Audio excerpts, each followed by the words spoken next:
Kagagaling ko lang pala mag home service from 100 Village. Nung pag-uwi ko, sabi ko sa asawa ko, punta muna kami ng San Miguel, magpapahangin. Igala ko muna ang dalawa kong anak at tapos mga kapatid ko. Mukhang masarap kasi ibang relax ngayon. Yung titignan mo yung paglubog ng araw. Ito pala si ading ko, Jed Garcia. Ito naman ang asawa ko at ang dalawa kong anak. At ito pala si Jeff Garcia. Ading ko pala yan. Siya yung lagi kong pinagdadrive. Yan pala lumalaban ng arm wrestling. Noong nakaraan, lumaban siya, natalo niya yung Pampanga Top 1. At yan pala ang bunso ko. Sabi niya, i-video ko daw muna siya habang kumakain. At sabi pala ng asawa ko, bago kami pumunta ng San Miguel, punta daw muna kami kila Ate Joanne. Bibili daw muna siya ng halo-halo. O diba, saktong-sakto habang bumibiyahe kumakain ng halo-halo. Ang sarap pala ng mga tinda nila dyan. Sa mga gusto bumili, punta lang po kayo dito sa Balaybay sa Laon. Kung titignan nyo yung halo-halo, overload talaga, ang daming toppings. Yan po pala si Ate Joanne, siya po yung nagtitinda, siya rin po yung may-ari. At sabi ko pala, punta na kami ng San Miguel. Baka hindi na namin maabutan ng paglubog ng araw. Baka muna ang makita namin.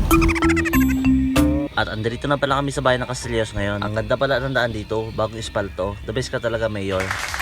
Ang ganda ng bayan ng Castillos at ang linis. Sa San Agustin na pala kami dumaan para hindi traffic. Sabi ko kasi sa asawa ko, dadaan muna kami ng Angeles sa San Antonio. Yung ilog na tulay, daan muna pala kami saglit doon. Galing na pala ako noong nakaraan. Ipapakita ko sa kanya kung gaano kalinis ang ilog para doon kami maliligo sa susunod. Hindi pa kami nakakarating, gahe pa lang sulit na. Magandang kapaligiran ba naman yung bubungad sa'yo habang nasa biyahe? Kaya nakaka-relax talaga ang paggagala ngayon. At andito na pala kami sa Angeles, San Antonio. Grabe, napakaganda talaga ang lugar dito. Ang sarap ng simoy ng hangin at ang ganda ng kapaligiran. Babalik talaga kami dito. Kaya sa mga gusto pumunta at maligo dito, sulit talaga ang pagpunta nyo dito kapag nakita nyo ang bundok, ilog at magandang tanawin. At papunta na pala kami ng San Miguel, San Antonio ngayon. Sabi ko pala sa asawa ko, magluto siya at magdala ng alamang. Tapos, pinakuha ko naman sa ading ko ng mangga. O diba, partner na. Spaghetti pa lang pinaluto ko sa kanya. Doon na kami kakain. Kahit magabihan kami, wala nang problema. Busog na kami uuwi. Medyo malapit-lapit na pala kami dyan. At ayan na nga, andirito na pala kami sa San Antonio. Grabe, bungad pa lang. Ang ganda na tignan. Saktong-sakto, palubog na ang araw. Buti na lang talaga, hindi pa nakakalubog ang araw. Kapag lumubog na, sigurado muna ang makikita namin.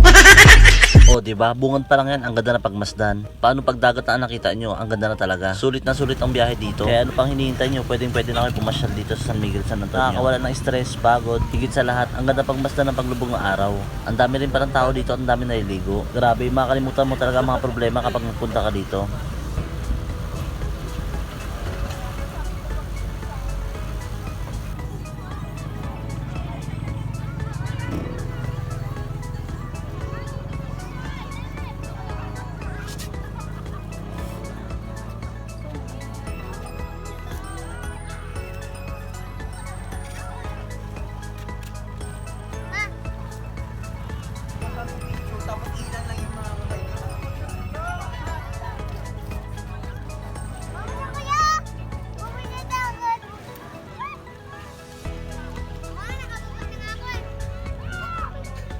May kulay pa sa taas.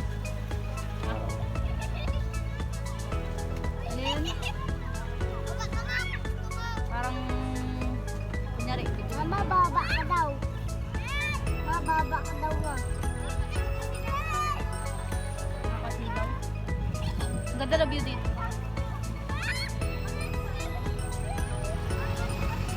Mama na kuya! Ano na yun?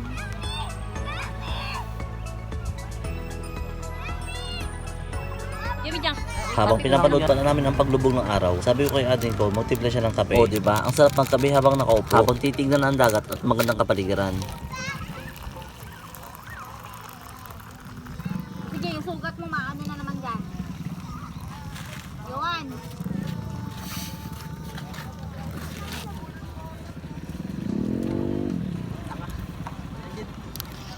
At pagkatapos pala namin magkape, sabi ko sa asawa ko, ilabas yung mangga at yung niluto niyang alamang. O diba, ang sarap ng baon namin, kape sabay mangga, ewan ko lang kung hindi kami magtain nito.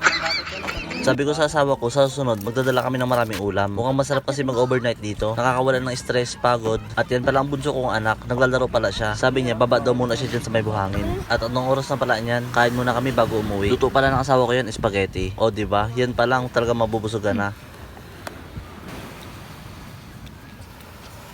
Salamat sa panonood.